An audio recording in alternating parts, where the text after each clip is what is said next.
Good morning dear students. Topic आप लोग का चल रहा है general solution of trigonometric equations. Chapter है ट्रिग्नोमेट्रिक इक्वेशंस। लास्ट टाइम इस टॉपिक में मैं आप लोग को डिस्क्राइब कर रहा था what you by principal solution and this is general solution. इसका हमको सॉल्यूशन निकालना होता है। सपोज कीजिए sine theta is equal to half. यहां पर ये जो थीटा एंगल है दैट इज वेरिएबल। वेरिएबल का मतलब होता है कि इसकी वैल्यू वेरीज करती है। तो यहां पर अगर sine theta is equal to 1/2 है तो यहां पर थीटा की वैल्यू कितनी है? तो आपने यहां पर क्लास 10th में स्टडी किया है कि इस हाफ को हम चेंज करके लिख सकते हैं साइन 30 डिग्री। तो यहाँ पर थीटा की वैल्यू 30 डिग्री आ जाती है और अगर आप रेडियन में कन्वर्ट कर देते हैं तो π/6 रेडियन आ जाता है। This is the solution of theta. अब क्वेश्चन ये आता है कि क्या यहाँ पर थीटा की वैल्यू केवल 30 है? नो, ये ठीक नहीं है। केवल थीटा की वैल्यू 30 नहीं, क्लास 10 तक 30 है। लेकिन क्लास 10 के बाद जैसे ही आप 11th क्लास में आते हैं तो आपको बहुत सारी चीजें और पढ़ने को मिलती है। देखिए प्रिंसिपल सॉल्यूशन, अगर थीटा की वैल्यू को between 0 and 2π, between 0 and 2π means 0 से स्टार्ट करके और full rotation in anti clockwise direction 2π तक, अगर इन 4 क्वाड्रेंट्स में अगर आप इसकी वैल्यू निकालते हैं तो कहलाता है प्रिंसिपल सॉल्यूशन। तो इसको आप प्रिंसिपल सॉल्यूशन कहते हैं। अब जैसे यहां पर sine theta is equal to half है और ये पॉजिटिव है। आपको पता है साइन फर्स्ट क्वाड्रेंट में पॉजिटिव है, सेकंड में पॉजिटिव है। तो आप यहां पर साइन थीटा की वैल्यू फर्स्ट में भी निकाल सकते हैं और सेकंड में भी निकाल सकते हैं। For example sine theta is equal to half, this is sine 30, therefore theta is equal to 30। Sine theta is equal to half. अगर इस हाफ को हम सेकेंड क्वाड्रेंट में डिस्क्राइब करते हैं तो देखिए साइन 150, और अगर आप 150 की वैल्यू निकालेंगे तो इसकी वैल्यू भी हाफ आएगी। Therefore theta is equal to 150 degree. देखिए 30 एंड 150 दोनों ही इस रेंज को सेटिस्फाई कर रहे हैं। Therefore these two are the principal solution. अब मैं बात करता हूं आपसे जनरल सॉल्यूशन की। अगर जनरल सॉल्यूशन की बात करते हैं हम, तब देखिए यहां पर theta has an infinite number of values. तब जनरल सॉल्यूशन की बात करते हैं तो थीटा की वैल्यू 0 से 2π के बीच में नहीं है, इनफाइनाइट नंबर ऑफ वैल्यूज है। क्यों? यहां पर देखिए जितने भी ट्रिग्नोमेट्रिक फंक्शन है सबका पीरियड फिक्स है। अगर साइन फंक्शन है तो इसका पीरियड 0 to 2π है, 360 डिग्री, 0 से स्टार्ट करके 360 डिग्री। इसके बाद नेक्स्ट पीरियड है 2π to 4π, नेक्स्ट पीरियड है 4π to 6π एंड सो ऑन। इसके अगर आप लास्ट चले जाते हैं तो भी यहां पर इसका एक और पीरियड आता है दैट इज -2π to 0। डिफरेंस क्या है कि ये सारे एंगल पॉजिटिव हैं, वहां पर ये एंगल नेगेटिव है। ये क्लॉकवाइज रोटेशन है, ये एंटी क्लॉकवाइज रोटेशन। ये दीज आर ऑल पीरियड्स। अब अगर साइन में अगर आप एक पीरियड को इंक्लूड करते हैं तो यहां पर साइन की मैक्सिमम पॉसिबल वैल्यूज आपकी कवर हो गई। यहां से अगर आप फिर से इसका रोटेशन स्टार्ट करते हैं तो नेक्स्ट पीरियड स्टार्ट हो जाता है और साइन की वैल्यू रिपीट हो जाती है। कोई नई वैल्यू आपको नहीं मिलेगी, all the values are repeated. इसमें साइन की जितनी वैल्यू है उतनी ही साइन की वैल्यू इसमें भी है, उतनी ही साइन की वैल्यू इसमें भी है। वैल्यू कांस्टेंट रहती है, वैल्यू चेंज नहीं होती, लेकिन यहां पर एंगल चेंज होता है। जैसे साइन 30 डिग्री इसकी वैल्यू 1/2 है, साइन 150 डिग्री इसकी वैल्यू 1/2 है, साइन 390 डिग्री अगर आप निकालते हैं तो इसकी वैल्यू भी हाफ आती है। डिफरेंस क्या है? 30 एंड 150 0 से 2π को बिलोंग कर रहा है, 390 डिग्री ये 2π से 4π को बिलोंग कर रहा है। नेक्स्ट रोटेशन में इसकी वैल्यू आ जाती है। इसी तरीके से अगर आप साइन 750 डिग्री की वैल्यू निकालते हैं तो ये भी हाफ आती है। डिफरेंस क्या है? 750 इस रोटेशन को बिलोंग करने लगता है। तो sine function have many infinite values, that is known as general solution. चलिए हम लोग जनरल सॉल्यूशन को डिस्क्राइब करते हैं, जनरल सॉल्यूशन को स्टडी करते हैं, कैसे आप इस जनरल सॉल्यूशन को यहां पर निकालेंगे। तो देखिए यहां पर we will include some theorem, we will explain some theorem. Theorem number 1, ये डेफिनेट है, इनके सॉल्यूशन फिक्स हैं। अगर sine theta is equal to 0 है, what is the value of theta? तो यहां पर थीटा की वैल्यू कितनी है? अब देखिए यहां पर साइन थीटा वैल्यू 0 है, तो थीटा की वैल्यू कितनी पॉसिबल हो सकती है? This is 0 plus minus pi plus minus 2 pi plus minus 3 pi और एंड सो ऑन। क्यों? साइन 0 भी 0 है, साइन पाई निकालेंगे that is also 0, sine minus pi निकालेंगे this is also 0, sine 2 pi निकालेंगे that is also 0, sine minus 2 pi निकालेंगे that is also 0 and so on. Difference किसमें आया? वैल्यू कांस्टेंट, पीरियड चेंज हो रहा है। 0 निकाला है आपने फर्स्ट पीरियड में, निकाला है 0 से 2 पाई में निकाला है, पाई निकाला है 0 से 2 पाई में निकाला है, माइनस पाई निकाला है, यहाँ पर लास्ट पीरियड में चला गया, माइनस 2 पाई टू 0 में चला गया, 2 पाई निकाला है 0 से 2 पाई में निकाला है। इसके आगे फर्दर अगर आप 3 पाई माइनस 3 पाई 4 पाई माइनस 4 पाई निकालते हैं तो वहां पर पीरियड चेंज होता रहता है। These are all solutions of theta in this case, अगर ये केस आपको इसके अंदर मिलता है। तो अब इन सभी सॉल्यूशन को क्या आप जनरल डिस्क्राइब कर सकते हैं? तो देखिए यहां पर थीटा इज इक्वल टू, किस तरह से हम जनरल डिस्क्राइब कर रहे हैं? पाई इज कॉमन, यहां पर पाई कॉमन है, then 0 plus minus 1 plus minus 2 plus minus 3 and so on. और एक्चुअली ये क्या है? These are all integers, ये सभी इंटीजर्स हैं। और जब सभी इंटीजर्स हैं तो जनरली हम इसको n पाई लिख सकते हैं। And for integers, for all n belongs to i for integer, set of integers, ये सभी इंटीग्रल वैल्यूज हैं। n जो है सेट ऑफ इंटीजर को बिलोंग करना चाहिए, तो इन नंबर्स को सबको हम n से डिस्क्राइब कर सकते हैं। तो this is the first theorem. कभी भी अगर आपको sin theta is equal to 0 मिलता है तो वहां पर थीटा की वैल्यू n पाई होती है, where n belongs to i।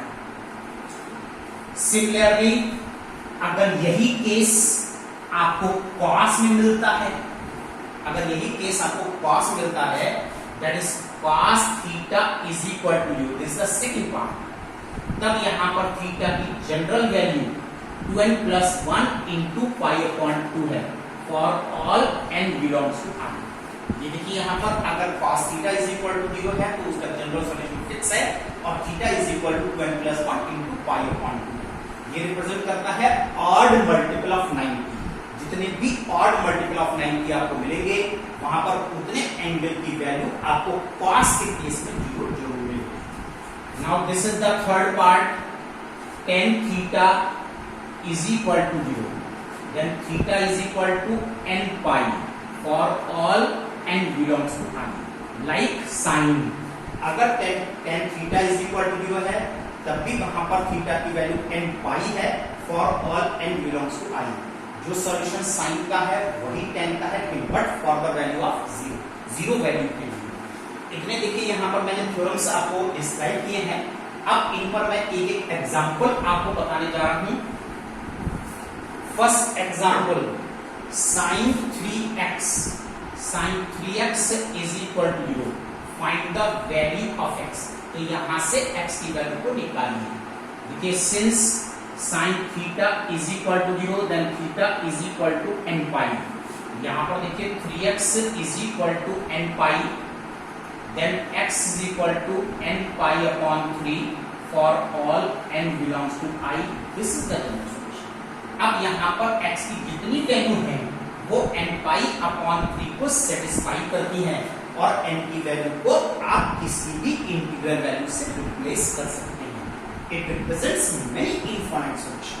और जब ये मैनी इनफाइनाइट सॉल्यूशन है it is known as general solution, तब आप कहते हैं कि ये एक जनरल सॉल्यूशन है। See one more example. This is 10 4x plus this is pi upon 6. Pi upon 6 is equal to 0. Find the value of x from here. Since 10x is equal to 0, then x is equal to n pi according to the theorem. Therefore 4x plus pi upon 6 is equal to n pi. Then 4x is equal to n pi minus pi upon 6. Then x is equal to 1 upon 4 within bracket n pi minus pi upon 6 for all n belongs to I. This is the general solution. देखिए यहाँ पर अगर ये value 0 है, general solution n pi है। अब आप इसको कैलकुलेट कीजिए एंड फाइंड x और यहाँ से x निकाल लीजिए, तो जितनी भी मैक्सिमम वैल्यूज x की पॉसिबल हैं वो आपको सारी वैल्यू इतनी वैल्यू से मिल जाएंगी। यहाँ पर n को इंटीजर से आप रिप्लेस कर सकते हैं। This is known as general solution because we are giving many infinite solutions. See one more example in terms of cos। अगर यही केस cos में आता है, that is cos x plus pi upon 10, find its general solution. Since cos x is equal to 0, then x is equal to 2n plus 1 into pi upon 2. Therefore, x plus pi upon 10 is equal to 2n plus 1 into pi upon 2. Now find x. Therefore, x is equal to 2n plus 1 into pi upon 2 minus pi upon 10 for all n belongs to I. Now this is the general solution. Whenever cos theta is equal to 0। तो देखिए किस तरह से मैंने आपको एक question sign का बताया है, एक क्वेश्चन cos के टर्म्स में बताया है। अगर आपको tan के टर्म्स में मिलता है तब आप इस क्वेश्चन को किस तरह से सॉल्व करते हैं।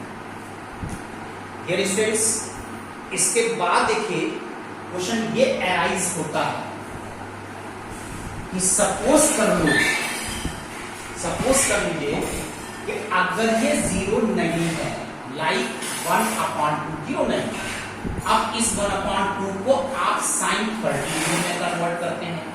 अब यहाँ पर सपोज कीजिए 1 upon 2 भी नहीं है, 3 upon 4 है, 1 upon square root 2 है, तो ये एंगल यहाँ पर चेंज होते रहते हैं। तो इसको अगर मैं जनरल एंगल से रिप्रेजेंट करूं, अगर sin theta is equal to sin alpha है, this is not 0, in place of 0 there is any other value, तो यहाँ पर थीटा की वैल्यू कितनी आती है। तो इसका कंप्लीट प्रूफ है और किस तरह से आप यहाँ पर इसका प्रूफ दे सकते हैं। That sin theta is equal to sin alpha, sin theta minus sin alpha is equal to 0। Transformation formula use कीजिए और मल्टीप्लिकेशन में कन्वर्ट कीजिए। This is 2 cos theta plus alpha upon 2 sin theta minus alpha upon 2 is equal to 0.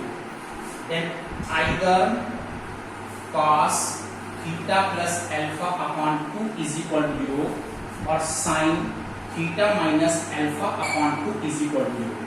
इस question को देखिए हमने 0 की form में कन्वर्ट कर दिया। अब यहां से आप इस थीटा को निकालने के लिए थ्योरम यूज कीजिए। तब देखिए थ्योरम यूज होता है 2n plus 1 into pi upon 2। Cross mult ये 2 and 2 कैंसिल हैं। Then theta plus alpha is equal to 2n plus 1 into pi. Then theta is equal to 2n plus 1 into pi minus alpha. Similarly, यहाँ से भी value निकालिए। This is sin theta minus alpha upon 2 is equal to n pi. This is 0. Therefore, theta minus alpha upon 2 is equal to n pi. Then theta is equal to 2n pi plus alpha। अब अगर इस solution को दोनों को combine कर देते हैं तो कंबाइन करके फाइनल सॉल्यूशन आता है n pi plus minus 1 raised to the power n into alpha। कैसे आता है? 12 इवन इंटीजर्स को रिप्रेजेंट कर रहा है, 2n+1 ऑड इंटीजर्स को रिप्रेजेंट कर रहा है। आपने कंबाइन किया है, ऑल इंटीजर्स हो गए जिसको मैंने n से डिस्क्राइब किया, और यहाँ पर पाई कॉमन है। अब यहाँ पर माइनस अल्फा प्लस अल्फा, ये किस बात पर डिपेंड है? माइनस ऑड इंटीजर्स पर, प्लस किस पर डिपेंड है? इवन इंटीजर्स पर। तो इसको मैंने रिप्रेजेंट किया -1 इंटू अल्फा से। अब अगर n की वैल्यू 1 होगी, ऑड नंबर होगा, n ऑड इंटीजर होगा तो नेगेटिव साइन आएगा, और n अगर इवन इंटीजर होगा तो ऑलरेडी ये पॉजिटिव साइन आएगा। ये जनरल सॉल्यूशन है तब जब sin theta is equal to sin alpha. Dear students, इसके आगे का process tomorrow I will discuss with you. Now note down some homework. अब आपके पास कुछ होमवर्क है, वो आप लोग नोट कीजिए। क्वेश्चन नंबर 1, 2 एंड 3, इसमें से कुछ पार्ट्स मैंने आप लोगों को यहां पर देने जा रहा हूं। क्वेश्चन नंबर 1 में 5th part and 6th part, दिस इज 3rd, 4th एंड 5th, 6th पार्ट। कितने इसमें से कीजिए। अब क्वेश्चन नंबर 3 में all questions, this is your homework. Now dear students, keep revising.